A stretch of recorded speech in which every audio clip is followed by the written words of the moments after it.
Hi, everyone. Welcome back to the Mortgage Heroes Weekly Podcast. I'm Andy. I'm Brian. And I'm Will. And today's show, guys, is titled Traditional Homeownership is Changing as Demand Remains Hot. We got both things happening at once. First article we're going to flip to today, guys, is Millennials lead the charge in solo home purchases and buying with friends and family, defying norms. We've been kind of talking about this. This article puts a lot of really good data together, so I want to make sure we don't breeze and blast through this. Let's actually talk about some of this real quick. So first of all, a couple things. 42% of millennials have purchased a home alone, compared to only 34% of Gen X and only 22% of baby boomers. That's crazy. That's a huge, huge cultural shift generationally. That was just, I was amazed at the numbers. Yeah. And I think a lot of this, and they're citing this in the article, has a lot to kind of an evolving approach to, marriage and life partnering and that kind of thing, as well as what homeownership is. So I think some of it is to me, it seems like it's like clay. Like you got some water, you got some earth, you got a little more water and earth, and it's kind of become this thing. Yeah. Because you have both things happening. It is harder to get a house. Let's not be, let's not pretend it's super easy like it maybe once was. Yeah. And maybe some people aren't aspiring for that same thing like we were once told we should.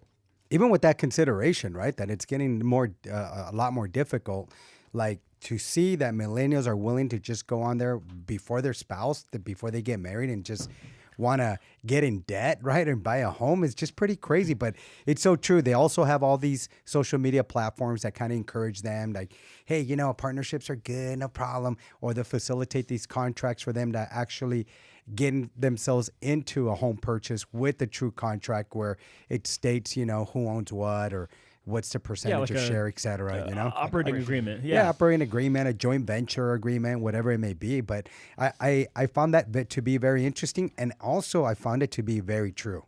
Well, we're kind of the older guys on this table, right, Brian? So, you've mentioned of course. You've mentioned quite a number of times, the idea of house hacking. Yeah. And house hacking is now a new term. I'll say newish term. Yeah. We're year 19 here, so it's been a long time for us. You see a lot of terms come and go, like transitory. But okay, sorry. Stick to the housing thing with millennials. Yeah. So house hacking, why is this so attractive to people? I think one of the biggest things that I've got from the article is that the goal hasn't changed, but the way that people get there has, and I think it has a lot to do with younger generations enjoy flexibility, and they really, really show that in the way that they're buying, the way that they're investing. And one of the things that they did mention is that hey, one of them would buy a house, but would buy it with somebody else, so he doesn't have to split the cost. Whereas another example shows hey, I was disciplined. I wanted to buy because I felt that it was the time for me to buy, and it's just something that I wanted to do. So I think that a lot more flexibility gives younger generations the ability to be able to play with the big homeowners, but at the same time not have to leverage the exact same debt, but still be able to control an asset. Yeah, and what's crazy about it is they still think home ownership is the American dream. Yeah. So it doesn't matter how old you are in the baby boomer age and what gen you are, they still believe that home ownership is a thing to do or have. I think the idea of home ownership has been anchored for just decades. So I think it's kind of what's our relationship to it? It's not that the dream has become something else. It's not that we talk about the dream of being a social media influencer, the American social media influencer dream. That's not a thing. We talk about the house being or home ownership being the American dream, and so kind of having that as a fixture means everything kind of ebbs and flows or connects to or disconnects to that thing. And it's fascinating to me that in this, I'll say short of amount of time, how quickly this has changed. You have 70% of baby boomer homeowners purchased a home with their spouse. Oh, yeah. 56% of Gen X, and then you have only 47% of millennials. Yeah. That's a what? It's a 23% difference decline from baby boomer to millennial. I know, that's crazy. Massive. I also feel that the norms have changed a lot from past generations, where before it was more hey, you get married, you go through this, you have the kids, and then you get the house. Where it's now everything's backwards. Yeah. You get the house, you get the kids, and then you decide if it makes sense or not to get married. It's so true, right? It's you try everything else before to see if it's going to stick and work, and then the last thing is we should get married. You get pregnant, you have a baby, and then you get married. Everything has changed. I know I did that, right? So this thing it's citing seeing like all these differences. Okay, so we have I purchased a home with a domestic partner or spouse, purchased a home by myself, purchased home with friend, purchased home with relative other than domestic partner and spouse, purchased home with multiple friends, even purchased home with multiple relatives. Yeah. So there's a wide variety here. Where do you think this is going to go? Like, where do you think, do you think this is like a pendulum, like it's swinging one way and it's going to swing back? Or do you think it's gone in one direction and it'll just continue to go in that same direction? I mean, I don't know. For me, every cycle comes back. Everything just kind of circles back. Like before bell bottoms, I used to kind of wear them. And then that trend went away and now it's coming back. I think the pendulum will actually come back. I just think it just depends on the information, everything that's shared. If we're having a house crisis, I can assure you these things will change. Yeah. You'll probably see more people more like this with friends and family wanting to buy a home and just figuring out a solution how to live amongst others. I think it's interesting you said that because as you're saying that, I'm thinking the pendulum might swing back. If it does, it's going to go back towards terms I'm already seeing now. Trad wife. Yeah. Like you see that term on social media, like trad wife. What's it mean to be a trad wife, right? And what does it mean to have that traditional in the other direction, Brian, where it's like marriage. What did you say? Then Trad wife? Trad wife. What is that? Look it out. Like she's rad, So but not that rad. Traditional marriage by the See, there you go. I don't know about traditional marriage, kids, home. And there's these trends about that and about homesteading and all this kind of stuff. And it's like, well, okay, so people who are seeing that maybe being in a social media influencer is not for them. Yeah. And they're in the generation behind you. They're too removed. They're too removed from you and me, Memo. Yeah, no. We don't do all that dancing stuff. But I'm saying that there's already kind of a little bit of evidence that I'm seeing where people are trying to go back to that. Like, no, I want to have this kind of life. It seems more simple. Yeah. I want a routine. I want to have this and that. And I'm not saying it's everybody, because a lot of people are going to do what we're seeing here as evidenced by this data. Yeah. But I can certainly see that happening at some point. It might take a generation and a half more, but I can certainly see that happening. But I feel like a lot of this is still geared by affordability crisis and the fact that they have no other choice but to be like, hey, well, my rent's going up, your rent's going up too, like might as well just $1.5 and split a mortgage payment that we can at least now both comfortably afford. And that's something I've been seeing, multiple siblings buying together, two brothers that I have right now that are purchasing a house together, same thing. Alone they can't afford a house to get alone with their own income, but together they are stronger in income, stronger altogether, so they're able to get more for their buck. But I honestly feel once affordability starts to come back, we will push more back to the traditional values, because now you can afford that. Now it doesn't, the realm of playing isn't for you to, have to bunch up with the people. If you don't want to, now you still can if that's how you want to live your life. But for some circumstances, I think it will change depending on affordability. Yeah. I mean, I think there's a lot of this that's needs-based. We talk about a lot of needs-based things, and you've mentioned several times, you're like, hey, we have a family now, and we have our third kid or a fourth kid, or now we have two jobs. And so then life change kind of promotes people into a different type of ownership when it comes to real estate. Yeah. And I can remember, like, right out of college, like, I rented an apartment with two other friends, and so we already split the rent. Yeah. So in essence, splitting a house payment isn't that much different than splitting rent, except for the fact that maybe one person is on it, or maybe a couple of people, not a third or fourth or whatever. Yeah. So there are some obvious differences in that. But people have been doing this forever. Yeah. And splitting housing costs, because that's just what it took. That's what it took to live in the Valley in LA and be in a band. Like, that's what it was. What's pretty crazy is a few years back we were talking about millennials, and they're actually one of the slowest generations that were purchasing a home. Right. And we discussed this, a couple of times back. I think it was because of what they heard from their parents, right? Like the mortgage meltdown back in 2008. So it kind of deterred them from wanting to have that same type of experience. But lately, as of 2020, obviously we know home prices have gone up over 47% in some areas. So I think they like that lucrativeness of, I find a property, I get into that. Well, if I'm going to rent and I'm going to own for a little more, but I'm going to gain this appreciation, because they're getting smarter, right? Yeah. And all these social media platforms are teaching them all these things.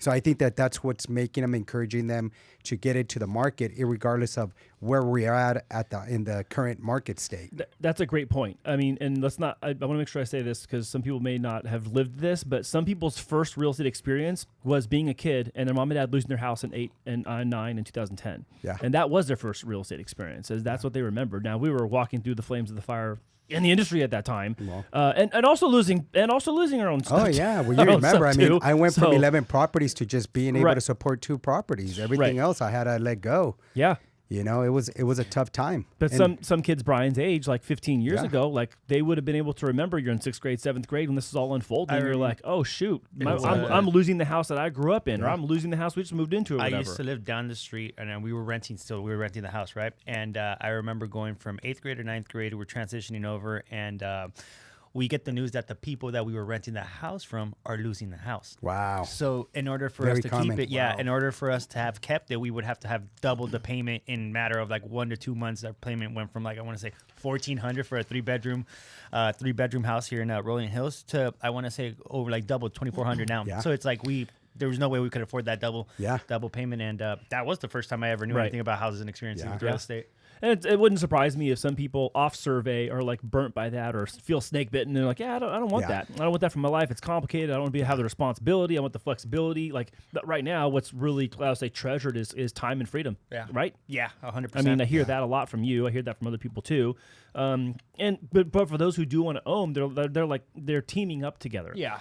So one of the things I was hoping to ask you guys, and you could kind of talk people through, or even just talk me through, is, how are you seeing some of these trends in your applications? I mean, are you taking more applications now from people who you're taking multiple co-borrowers, non-family related kind of situation? How prevalent is it here that you're seeing? Here in San Diego, I mean, we need 2 incomes. Yeah, you have to have somebody that has a $250,000 income to be able to purchase a home, and they have to have like low debt. Low debt load, yeah. You know, so $250,000 to get into that $8-9 million average purchase price here. 800,000. I don't know that you can find something a townhome. Sorry, I thought you said 8 million. Yeah, no. Okay. I'm almost. So, and Was that a because joke? we do represent a lot of military people, they're in fixed incomes. You know, the only thing that changes on an annual basis is going to be their basic allowance for housing, and that's really about it. But if you're single, that's not going to be enough. Yeah. And, and that's why we're hearing stories we shared last week, how we're thinking in San Diego, they're possibly going to pass this COLA, cost of living allowance, for the military, so they're able to afford as a single. But we're seeing that it's too difficult. I don't know if you would agree with that, Brian, but we're seeing that dual incomes is really what's needed in order for you to go and be able to afford something. Right. So Absolutely. Are these people, are they married, domestic partnerships? Yes. No, married. They're married. Okay. Military, because we do military. Right. But even if you're not military, non-military, it's a dual income. Well, yeah. So for obviously for the VA, right? You're not Yeah. going to have a non-family co-borrower. I get that. Yeah. But are you seeing anything Yes. outside that matches kind of what this article's talking about? No.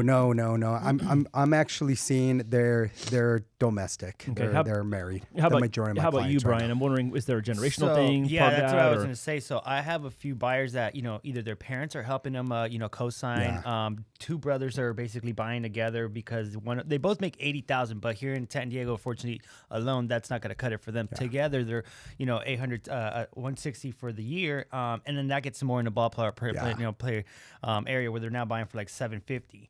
But it's scary because what they mentioned to me is like, okay, I'm paying $5,000 and they're having a credit to bring down the rate, but they're based off their net income. And then when we approve them, we go based off their gross. So, it might seem like, oh no, you can't afford it on paper, but in reality, when things come home, they do need that extra income. They do need that help. Yeah. And then they do have, a girlfriend that's not going to be on the loan, but she is paying towards the, towards the mortgage, towards the bills of the house. So it's not just, 2 incomes. You really need to strap together and, make sure you could cover those costs, because what I've been hearing and what I see from the article is that everybody either has an alternate income or a side hustle that they tap into or utilize that to bring in more. Cause it's like, there's no other way. And I mean, they mention it and it's pretty, And we've been talking about that. Like nowadays is you have to have that side hustle, right?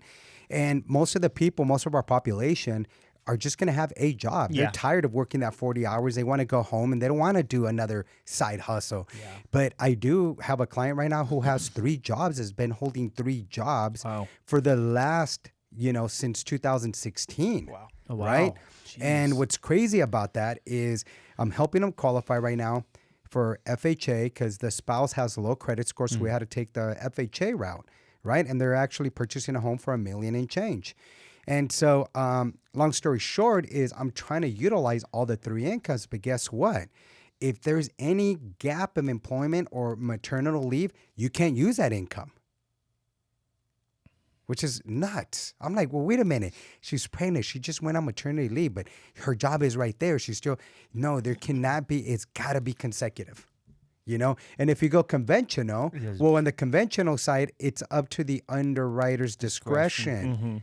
So if they see any little thing and we utilize that income to help them qualify, it can throw everything away. We may not be able to close on time, and by then we already requested an appraisal. We did a home inspection, and it's risky to take that route unless you do to be determined.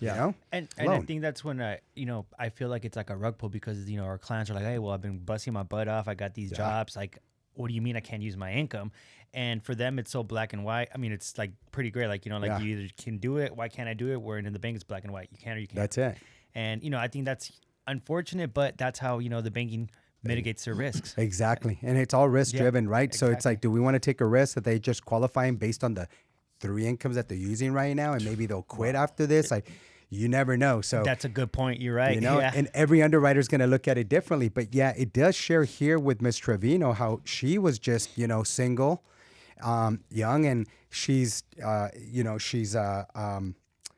she has her main job, but she's also in like her social media. So she's like, well, wait, I'm generating some money over here. I think I could afford it now. So I'm going to go ahead and purchase it here in Utah, which is great. Pat yourself on the back, by the way. Yeah.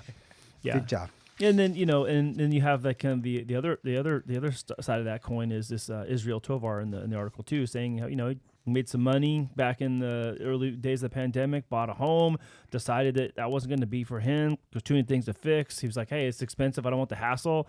And, and he's like, I don't want to be tied down. And I think that kind of goes hand in hand with something Brian's talked about here on the show a lot. It's just the freedom, flexibility, and time. I want to go where I want to go. He says he's a little bit more nomadic. And then you have you also have the market pressures of low inventory, elevated prices, elevated mortgage rates, all working against you.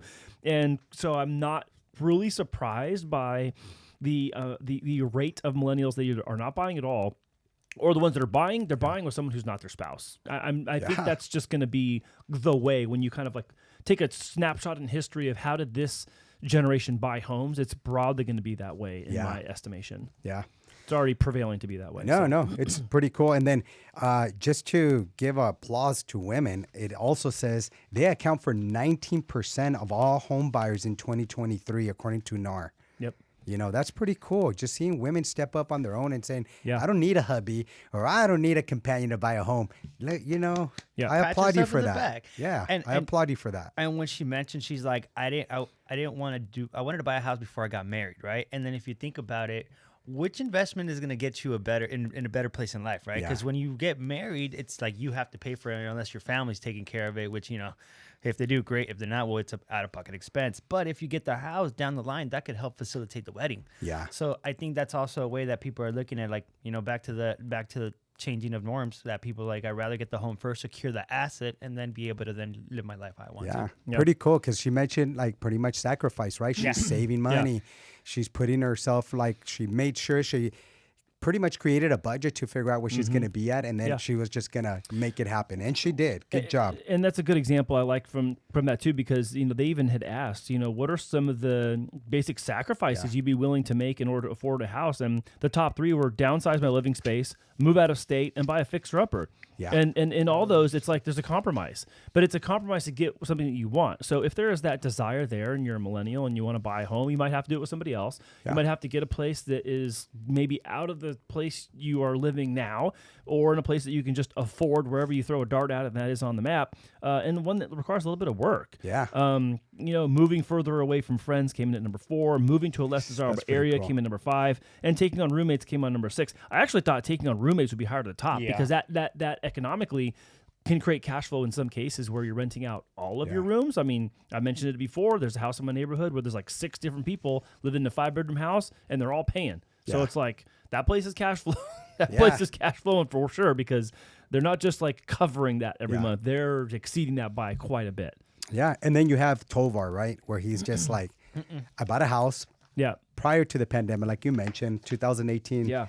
I believe in 2021, he sold it because home buying, it wasn't his thing. He's like, wait a minute, I'm going into this property, have to put this, I have to fix X and Y and all that crap. Only because when he bought that home, it was a duplex. So Yeah, he that owned was one, interesting. he rented the other one. So I'm sure that being a landlord for him wasn't the thing. He's like, wait a minute, I'd rather sell and put this money in the stock market into something I feel can help me offset my rents or what have you. So everyone has a different experience. So as we go through this, it's just not like we're trying to say everybody should be a homeowner. No, it depends on your appetite. It depends on what your goals are. You know, as a family, I'd rather own my own thing because I have family, and I'd rather teach my kids that, hey, have your own thing. Don't ever let anybody increase your rent or kick you out, or, you know, it's just have to move because somebody else is telling you to do that.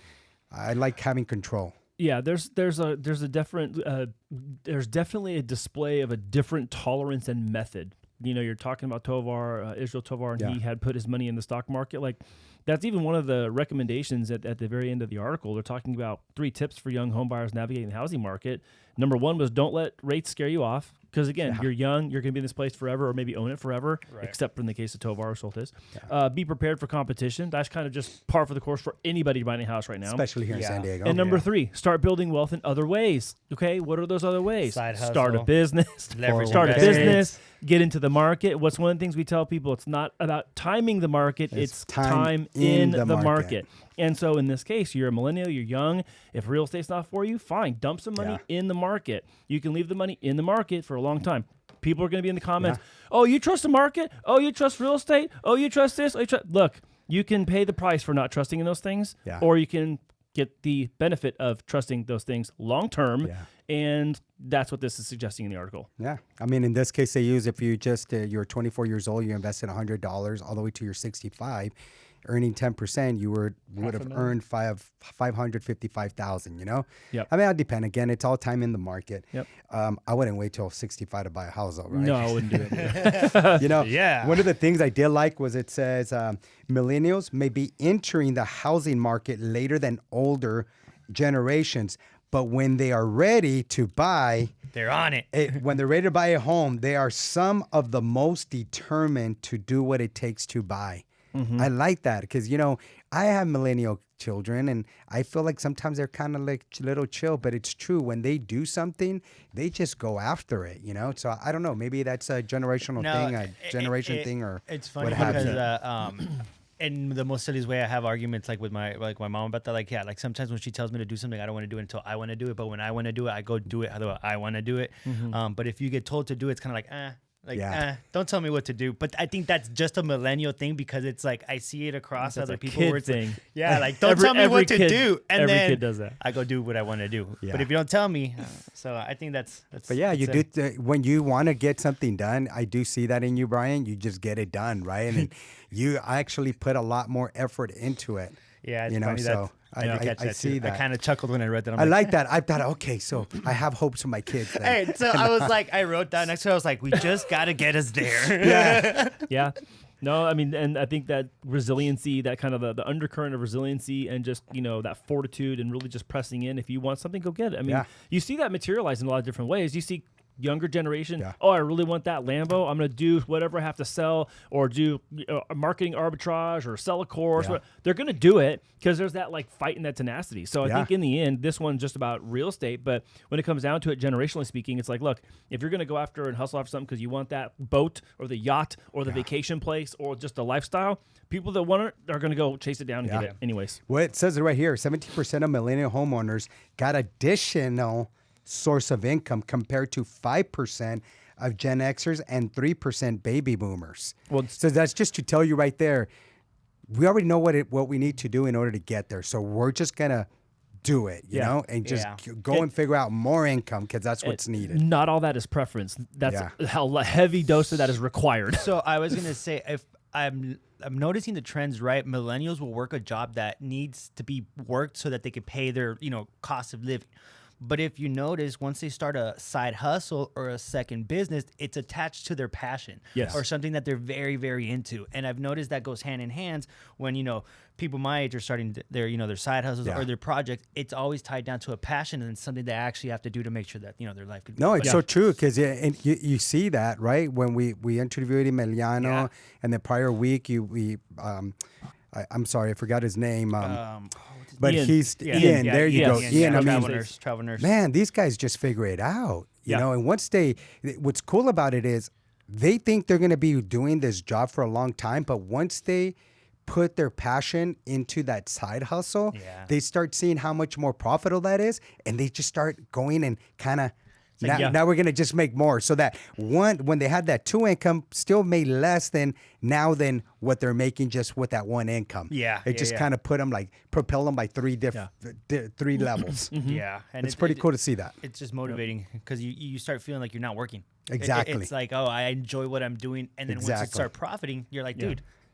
Why don't people do this? That's like the new dream. The new dream. I want to do something I love without it feeling like I'm working. Yeah, I like that. I like this article very much because of that. Yeah, a lot of good information that it has right there. Real good. We'll have a link to the article in the description box below. There's a lot of really good information there for people who are wanting to know more about that, specific to real estate and millennials. But it's funny because our next article kind of ties in with it too. Yeah. And I'll give you my reason in a minute, but this next one, guys, is the rise of the rent investor. Why renting in one city and buying in another may be the new American dream. Hey, great segue. Wow. You know what was pretty cool about this is I've never heard that word. Me investor. either. I had to read it twice to just kind of understand. Like, new words. Is it what I think they said? Yeah. New words. An investor that rents. Hang around here long enough, with new words start coming out every year. That's Grant what I put. Cardone is notorious for being an investor. Yeah.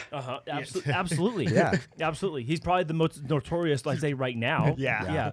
Buy somewhere else. You don't even have to live in it. Nope. No, it's pretty. It was pretty cool when I saw that. I'm like, hey, I like that new word, rentvestor. Investor. So increasingly, Americans are renting in one, often pricey, location, and then buying an investment property in a more affordable place.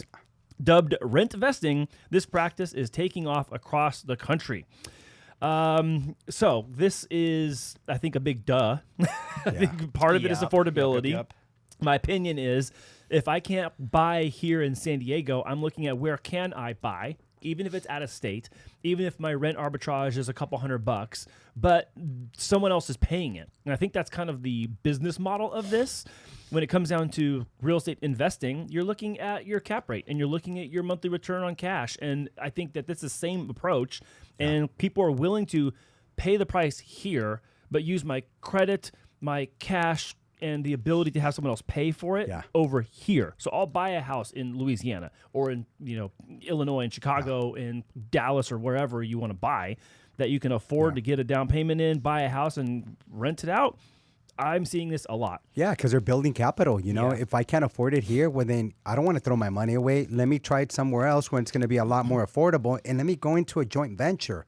And again, it talks about the millennials, kind of ramping this up. And I think they're the ones that created this new word, because they're willing to take that leap of faith with that joint venture agreement with a family, with a friend.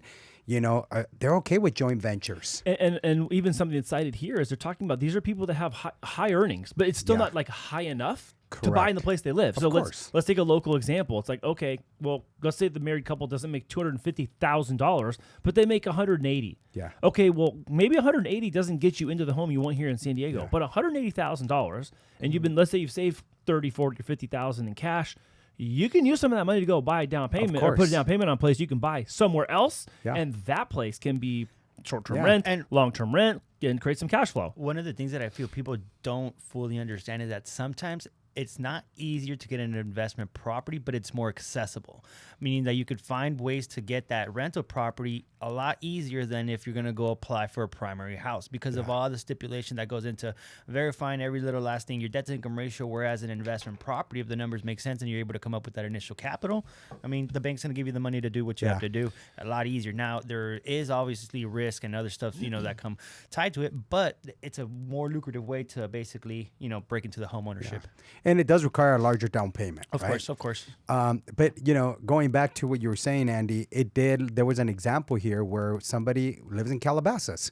We already know that's where the Kardashians are from, so that place is just banging, right? Like it's expensive as heck. $100 for a croissant and coffee. So they talked about this person that rents there, but they bought an investment property in Palm Springs, right? They bought it in Palm Springs because you have a bunch of stuff going on, Coachella. You get a bunch of people Vacation, who are in the summer, winter, you know, they rather come over here in the desert, nice where it's nice and warm, good weather, but what have you. But what they look at a lot of times is if my rent's X amount, but I'm earning X amount here in positive cash flow on that rental, it helps me offset that rent payment too. Yeah. You know, or some people may just use it like, well, maybe I'm okay renting for a condo, whatever, very low over here. And with those rents, I'll put a down payment later down the line on one of my Calabasas homes. And he's just literally stacking up and saving up the money. That's it. So people are using it for different reasons. Some people is like, hey, I can just use it, hire a property management, let them control that. It's like if I don't even own anything, but I just see, you know, that mailbox money coming in every month. Yeah, I mean, you know, a couple of our friends we've had on Friends of Mortgage Heroes, they're out all across the country looking at places to buy because they're of the mentality of I'm just going to grab as many as I can get. Yeah. And so then I know the people I'm talking about, like Chris Aguilar and Ivan, you know, they also live here, but they've made a business of buying places and owning them and making them nice and making them inhabitable in some cases when they're not, bringing them up to snuff, and then putting them on the market for someone to live in and enjoy their life. So the whole kind of grab as much as you can idea is not really a surprise to me. But I also know that this article specifically, it is reflecting people's, I don't know. I want to stop short of saying desperation. I don't think it's desperation, but it's like, you know what? I just want to own something. If I got to buy something out in Tucson and I live in San Diego, I'm just going to buy something rather than have nothing in the end. Yeah. Agree, disagree? What do you guys think? No, it's very true. Very true. It's like says it right. Yeah, it says it right here. First, the practice allows a person to enter the world of home ownership, which can be the key way to build wealth, right?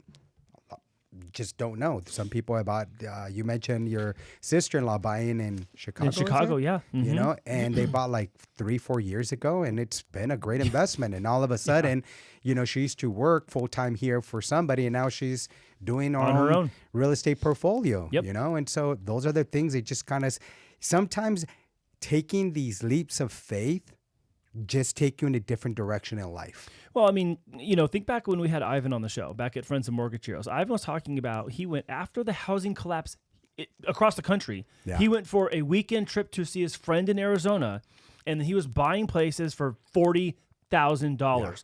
$45,000. Someone else saw the vision. His uncle, remember, was like, oh, how bankroll some of this. Yeah. And they were buying up places, and then it became a portfolio over the time. Now, is there a really sweet timing element to that for him? Yeah, absolutely. Of course. But that could be the same story for other people. Could be the same story for any of us here too. But it's about doing something about it versus just sitting in your hands and going, yeah, maybe the bus will come around again. Maybe the bus will come around again. Oh, maybe the bus will come around again.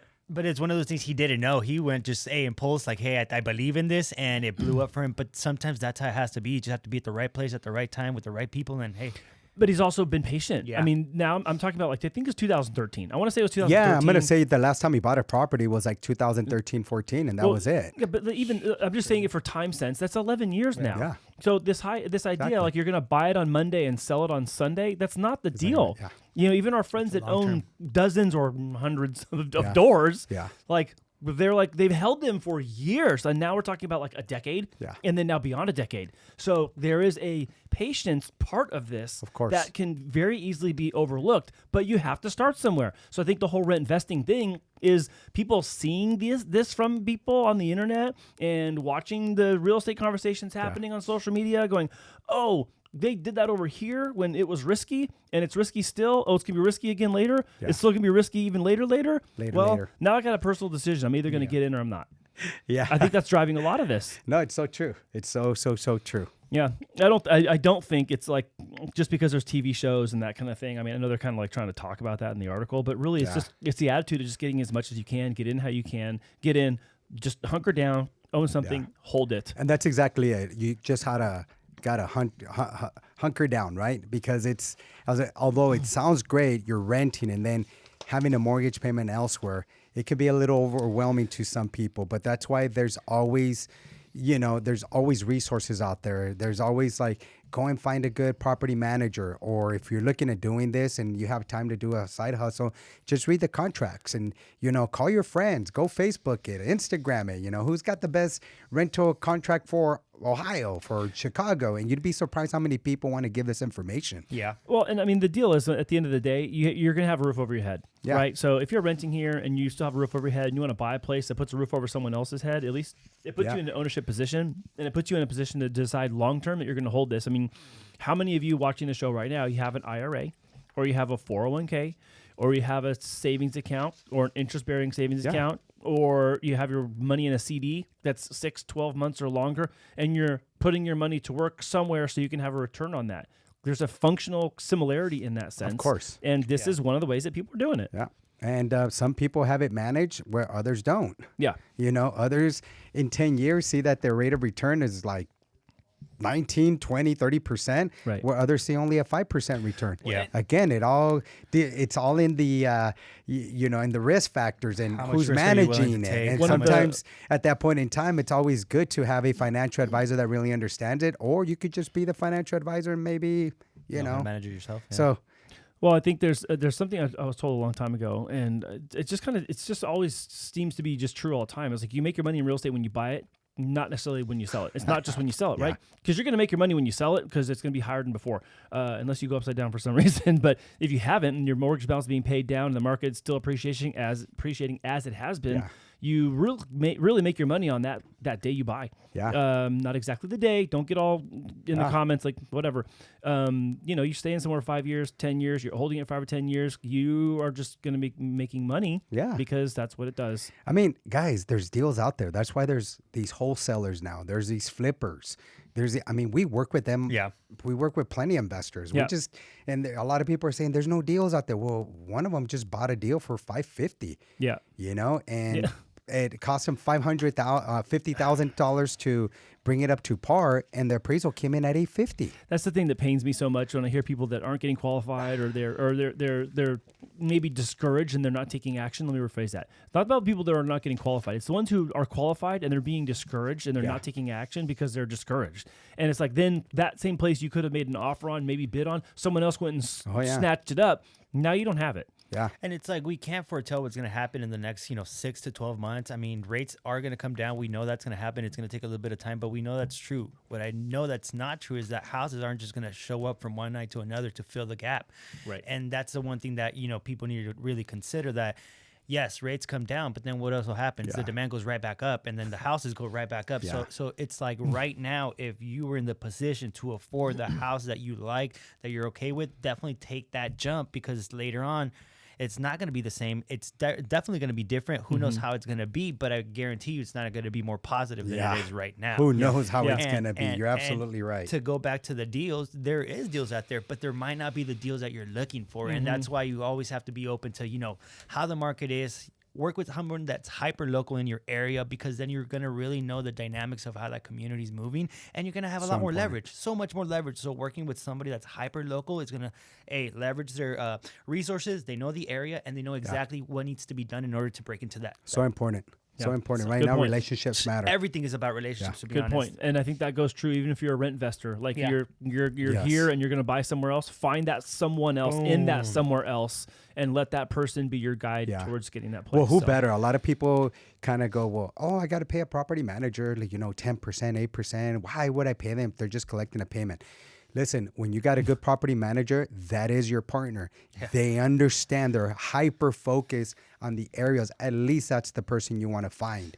Who understands my rents? Who understands who's coming in? Who understands my vacancies? Yeah. Like, these are questions you really need to ask and you need to know in order for you to make that determining factor whether I'm going to purchase in that area or not. Yeah. I think it's a friend of ours, Rich. He has a rule that he will not self-manage a property that is more than half a day's drive from where he lives. If it's beyond half a day's drive, there's a property manager as part of the deal. That gets fixed into the P&L. If the P&L pans out, then great, deal. If not, then I ain't buying it. So a property manager is going to be the best partner. You got to find your best partner. Yeah, point. I mean, if Do you your don't have that research. experience, like it's like you're not gonna go defend yourself at a trial if you're not, in tune with the Exactly. law. Like go do go part of- partner up with someone that's gonna help you win. How about this? Part of having a property manager is to prevent going to trial. You know what I mean? But like, hey, so each their Especially own. here in California. Especially here in California. Watch out. Yep.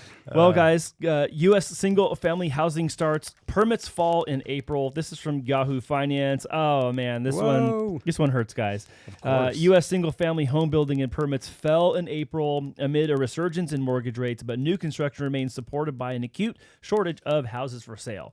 So it's like you have these opposing forces where we need inventory, we're not getting inventory, we need permits in order to get the building going, but even though there's been better inventory this year than last year, it's really far off from the pre-pandemic norms. Yeah.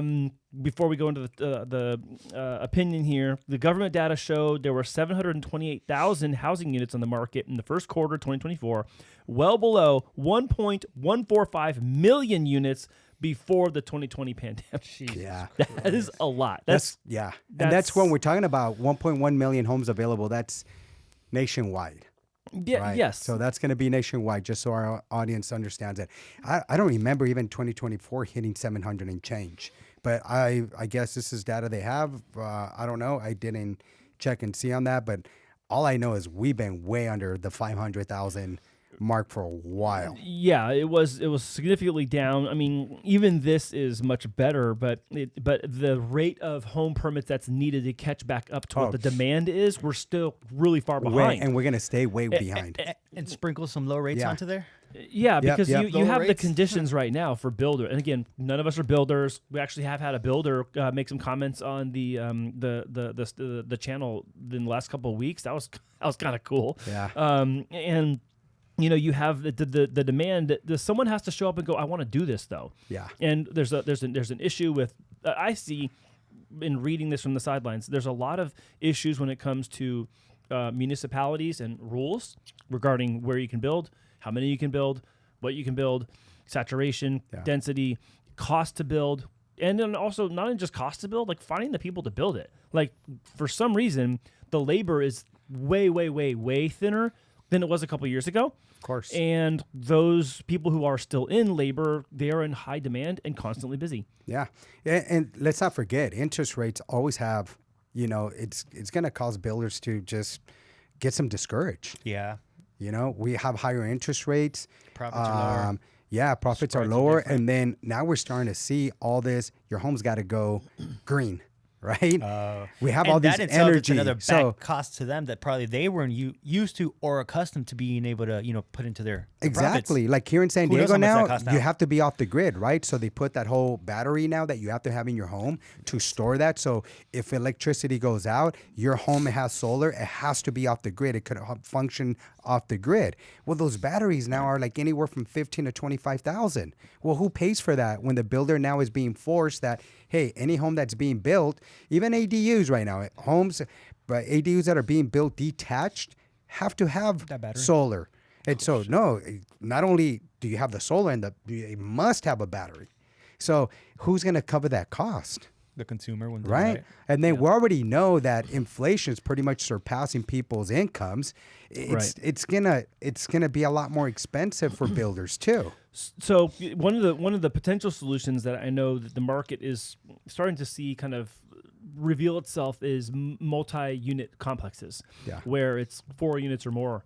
And I'm not talking about apartments with 500 units in a block in a corner. I'm talking about these more townhome-ish kind of multi-unit places. The amount of permits for that is significantly up. And so, that's what they brought here. I wanted to tell you guys, I say this obviously trend change here. Starts for housing projects with 5 units or more soared 31.4%. Whoa. That is a lot. Jeez. Overall housing starts only increased 5.7. So the overall housing start is 5, and just this one segment of 5 or more units went to 31. Yeah. So I think that's obviously trend change. Rental units. Those are going to be a lot more smaller places. They're probably going to be a lot of rentals, or it's going to be the new starter home. Yeah. In San Diego, we've been talking about the starter home is going to be the ADU, or it's going to be the condo, or something small, a studio, a flat. But I think this multi-unit thing is really where people are going to find themselves away in the market. Yeah. Builders are doing, because you build one structure with 5 different doors. Yeah. It's a bigger building. There's more overhead and cost, but if you can keep your margins in place, there's maybe more cash at the end than building 5 separate homes. Absolutely. So obviously there's math in this, there's strategy in business, of course, but I just wish we had better news for permits, because permits are at the top of the stream when it comes down to new inventory. If we ain't getting permits pulled or permits submitted, then the inventory trudge is going to be just even longer. Yeah, no, exactly. I mean, it says it here. It said that the regulations would increase the cost of construction. Yeah. So. Yep. So no answer? No answer, man. No answer? I really think that this no is answer. just... And next topic, because we don't need to spend a lot of time there. Nope.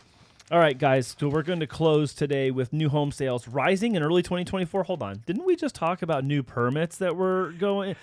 Okay. New home sales in early 2024. Oh my gosh, I can't even say it right, guys. New home sales rise in early 2024, but remain low.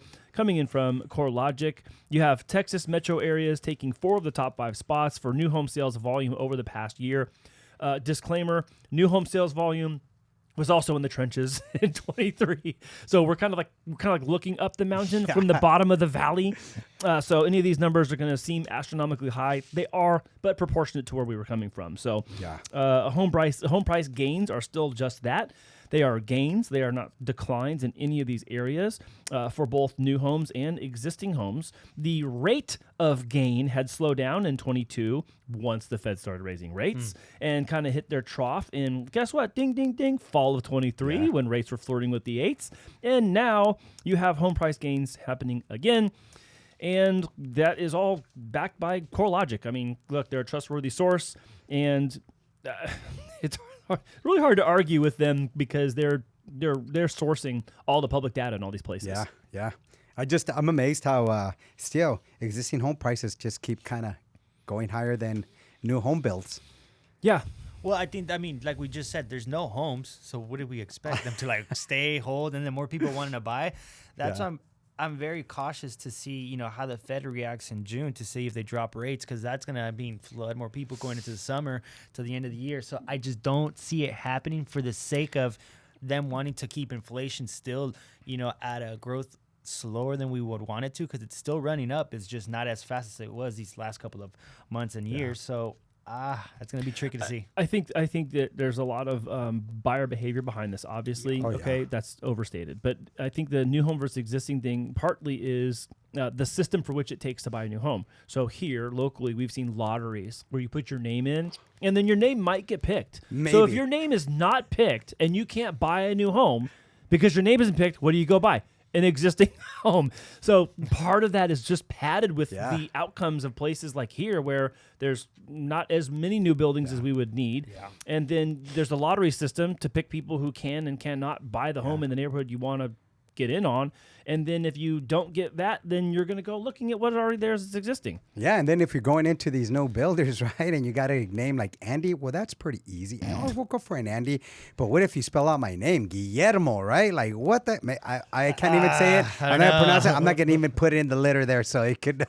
I don't know, Guillermo. I've had bad experiences with those. Well, it's just longer instead of Andy, right? Like, Andy's fast. It's a few letters, and under Guillermo, like, whoa, that's too long. We're not gonna put that one. I wonder how they choose them. Do you think they put them all in a little ball, like by name? By name. Dude, come Brian, on. I just told you. Bro, geez. Brian, did you not listen to me? Little bingo it's by balls. name. It's a bingo balls. So if you guys are going to a new home build, make sure you shorten that name, okay? If it's long, just shorten it. Like, you're like, my name's instead not Guillermo. William, I'm just gonna put Will. It's Will or Bill for short. Yeah. It just depends. If they're it just trying to make it easy on you guys. Palermo. Yeah. So Texas, guys, let's just talk about Texas for a second, because they took 4 of the top 5 spots, and then they say 4 of 5. The article actually talks about the top 10, which includes some in Florida and whatnot, and Arizona's in here too. Yeah. But you got Dallas, Houston, Austin, and San Antonio, all with net home sales growth during this time. And look, here's the deal. We have people that we've watched go to Texas. Yeah. One of our favorite Vegas. realtors, Herb, headed out to Texas, Yeah. and people were just going there. I've another one of our clients. I literally just said goodbye Texas. to him last week. Guess where he's moving? Texas. Dallas, Texas. Found a new job out there and drove himself Hey, out last week. we also had a good friend that went to Austin, Yes, we did. and then 3 years Three years later, came back to San That's Diego. right. That's right. So there is those scenarios, guys. You know, there's a little bit of everything, but yes, I think you know, one, a lot of our military are going to different states because when they get out of the military, also we got to keep in mind they'll have some sort of disability. Not everybody, but the majority of them. And it so happens that Texas, Arizona, Florida, Las Vegas, if you're 100% disabled, you have no property tax. No property tax, right. And there's also no state tax. Right. So, you're So- maybe not going to pay any income tax and no property tax. in that Right. case. And so that's going to put anywhere from 30 to 40% of what you would have been taxed back in your pocket. Yeah. So these things factor in. So somebody's like, wait a minute, I have weather or I'm going to go sacrifice the weather, you know, and cost of living. And it's like, Yeah. man, it feels good when you can take this sort of income somewhere else to another state and just afford a lot more. Yeah. So So what do you guys so we see people like leaving California. We do see going to Florida. We do see going to Texas. We do Yes. see going to Nevada. You know, I have family that have moved to all of those places I mentioned. yes, exactly. Hold on. actually, you Wait a second. Anyway, I'm living through this it's myself. And here we are still here. You It's know, so true. What if you were to project when you think we'll see some cooling out of that? When would you suspect that's going to kind of moderate? You know, when California stops putting all these rules and regulations and stops taxing everything, right? So, we just heard that in July, we're going to start taxing people based on, they're going to pay their electricity bill based on their income, even if you have solar. Their That's a bill socioeconomic status. that they're thinking about. So if you're successful, you're pay going to more. pay the price because you're successful, right? It's proportionate pay. Like, that is just unreal. It incentivizes not trying. I mean, I'm not gonna say it incentivizes not trying because that's probably too hard of an angle to have on this channel. But I mean, it is what it is. But you're going to pay less if you make less, and you're going to pay more Yeah. if you make more. Yeah, it's kind of like, remember last year when there were the loan pricing adjustments that were being made? If you had excellent credit scores, pay more. you know, and you putting 20% down, it was like a 0.5% to 0.75% Yes. hit to your Yeah. rate. Like, because you're going to help the ones and that I have remember lower my credit, client like- calling me at that time and saying, Will, should I just not make my payment this month so I can reduce my FICO score? It was, Like, that's and ridiculous. luckily it didn't pass, right? Like, we didn't implement that. No. It got No. something got pushed later, but like, who's making these laws? Who's making these rules? So- That's what I wanted to say. When they stop coming out with these laws that are restrictive to letting people work or grow in the way that they need to let society kind of flow on its own, every single time they input a new law, it's like they're trying to hold us back, you know, stop our growth or, you know, somehow deter us from where we need to go. And then that just creates all these other problems that we don't need. Like, Yeah. like it sounds so silly, but here in San Diego, they stopped letting people do certain yoga like classes at the beach. Oh, dude. But then hold on. I'm driving everywhere, and there's homeless tents. There. I was so amazed that Oh, there was yeah. a bed, a full-on bed frame under the freeway, overpass? and I was just kind of like, yo, like, and I'm seeing them more and more and more, like little communities now, like you just getting off the freeway and like they're like right there. I'm like, why aren't we doing something yeah. about those type of things? You know the story he's talking about or no? Of course, I see it all the time. No, the guy who got arrested at the beach for teaching a yoga class. No, I didn't. Yeah, I didn't this know. happened like last weekend. Like, he what? got arrested. He was teaching a yoga class, and I don't know if he didn't have a permit or whatever it was. But to teach a you're class. telling me that But no, but the argument in the news article is like, okay, this guy's doing this, but we also have all these people who are like walking onto the beach that didn't come through our immigration window. God, yeah. Whether you are on either side of that conversation, this dude who's doing yoga at the beach leading a class got arrested. Yeah. So I think I understand people who maybe have politics as a high priority in their life might go, yeah, I'm leaving here. I don't like that. I think another problem that we have right now is that at the state level, we have a big insurance problem. Yeah. Now, Oh. that's not affecting large swaths of people, but the ability to get reinsured is really hard right now. And if you cannot get reinsured, we cited an article here on this show talking about a family who was moving because they had to leave their farm because their insurance was going to like $12,000 a year, and it was like $1,200 a year. And it's like, Before. if you are retired and you don't have that much money, Yeah. doesn't matter. You can't stay here. Yeah. If you can't stay here because your insurance is now 10 times the cost and it's $1,000 a month and you can't afford it, you're on fixed income, that's going to make you sell and leave. Oh, yeah. I think that's happening for people. I I think almost people had to are leave looking, because I heard a bird in here right now. I think people are leaving because they are looking for that no state income. I think they're leaving because they're going to be retiring and they want a simple life. They want a smaller place in some cases. They're downsizing and they don't want the hassle of this high upkeep California life. I just think that's what's happening. Exactly. I hear make it all the time. Exactly. So that's why I Doesn't think, make sense. all these states that you mentioned, these are the states that have they're actually landlord friendly states. They respect the veteran. They give, they allow the veteran to go in there and really take advantage for what they fought for and for their sacrifice, so they're well taken care of. And they also have no state tax. So I just think it's a win-win all around. And here we're just not going to have any of that stuff. Not anytime soon. Yeah. So the question, back on track, is when do you guys think there'll be some sort of return to normalcy? I mean, you're saying when when the policies are less stupid, right, Brian? So So that's not really date specific. Okay, fine. What do you think? Yeah, once we start getting a lot more inventory as well. Okay, so I think when we're allowing builders to really start building here. Yeah, I think it's like all those things obviously have to come into play. I mean, we have to have some sensible measures in place for cost of living in California. Number one. Number two, we have to figure out a way to get supply in places where their demand is like so high and really outweighing the inventory. Number three, I think cost of living in general, as far as entry level to California, I think that's also hurting us. Yeah. And then we have to have a solution for the insurance problem. The insurance problem is going to look, it unfortunately meant someone fell out of escrow last week on a deal because, the insurance came back 4 times harder than we thought. Yeah. Just to insure the place, which you're required to have. Where it's not even a fired and it's a brand zone new, it's a area brand like new that. house. Like they just built it maybe like less than 2-3 years ago. Like it's just kind of like, that's kind of it's horrible because it's like you take that away from the client that wants that so bad, but because something that's out of their control. Yeah, everything's changing. Yeah. I mean, I'll tell you guys, everything's changing. Everything you're asking nowadays, you have to ask more questions. Yeah. You have to do more due diligence. What's my insurance? So like you really have to know what your true payment is. Yeah. 100%. I just had a client today asking me, hey, these new builds here behind Millennia, like, what do you think? And I go, well, you got to ask them what that Melrose is. Some states you won't know what that is, but here in California, it's an additional property tax on top of your already, on average, just 1.25% property tax here in California, 100%. San Diego.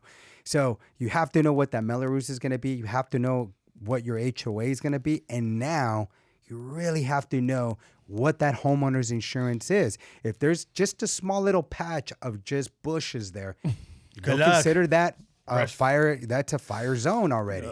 Whereas before, and in this case, not even a block away was that fire department station. Yeah, it doesn't matter. It doesn't had matter. no like.